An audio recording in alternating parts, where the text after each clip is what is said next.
Assalamualaikum warahmatullahi wabarakatuh. Salam sejahtera. Mula-mula kuring hayang ngadamakeun hatur nuhun ka Bapak Ibu sarta rencang kuring anu tos masihan waktu kuring pidato tentang miara lingkungan.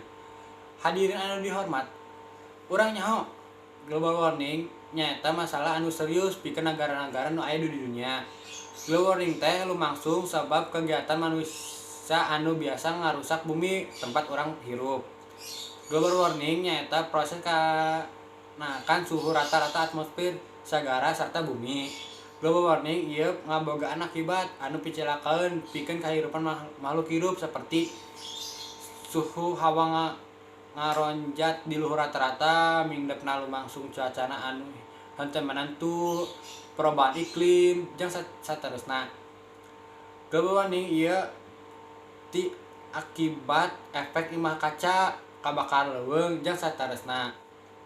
Panjen urang minangka pelajaran kudu miara lingkungan ambe global warming henteu mengancam makhluk hidup anu aya di dunia ieu.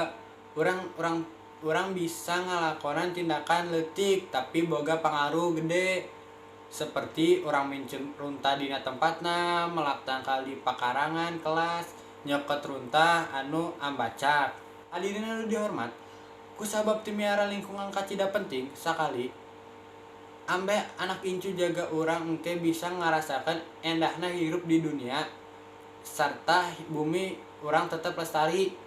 Hayu urang mimitian miara lingkungan ayeuna seperti melak tangkal pikeun hiji urang. Sakitu we pidato singkat abdi. Wassalamualaikum warahmatullahi wabarakatuh.